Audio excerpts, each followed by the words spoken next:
Savez-vous vraiment quand est-ce qu'il faut tailler ces rosiers? Si vous vous posez la question, vous êtes au bon endroit, nous allons voir quand est-ce qu'il faut exactement tailler ces rosiers préférés.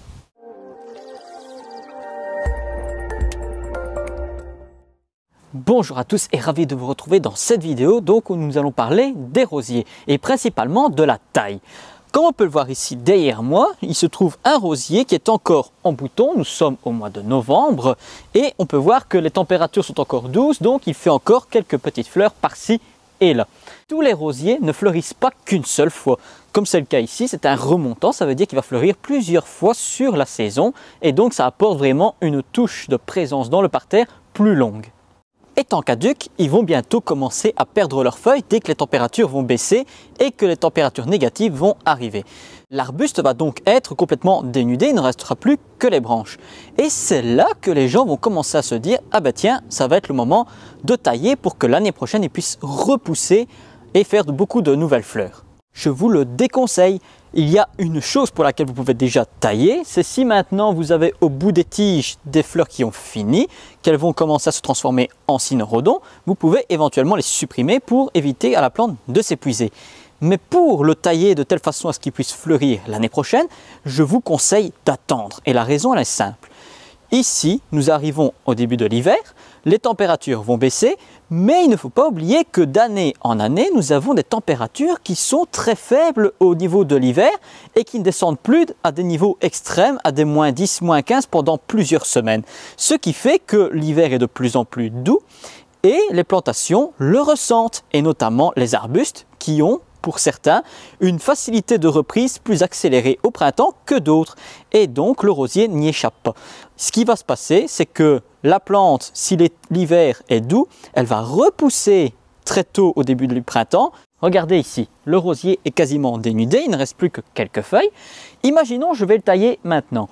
Eh bien, je vais le recouper très court, de telle manière à ce qu'il puisse repartir l'année prochaine.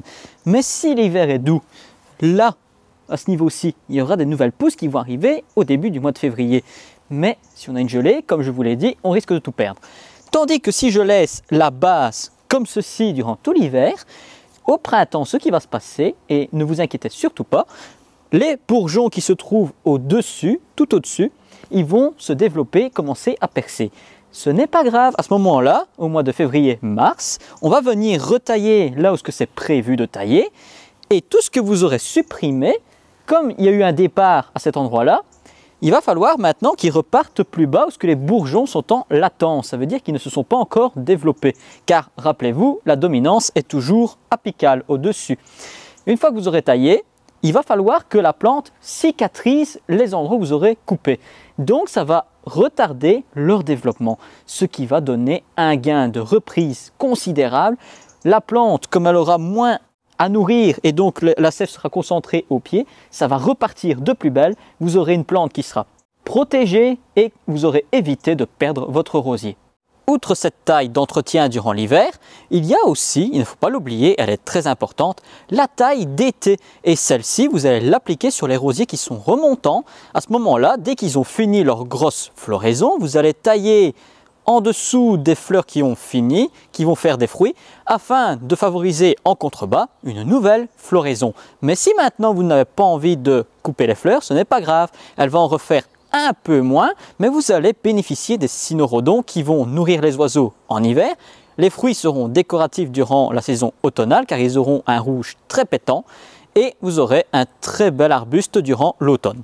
Et bien voilà, n'hésitez pas en commentaire à venir donner vos impressions sur la vidéo, donner aussi vos petites expériences personnelles qui ont fonctionné ou pas, et ainsi on va permettre aux gens d'avancer. N'hésitez pas également à venir nous rejoindre sur Facebook, YouTube et Instagram. N'oubliez surtout pas que sur Facebook et Instagram, on poste une fois tous les jours, durant la semaine, une petite capsule de plus ou moins 1 minute 30 avec tout plein de petits conseils utiles au jardin. Et surtout, n'hésitez surtout pas à partager autour de vous pour que le jardinage ne soit pas une corvée, mais un retour aux sources.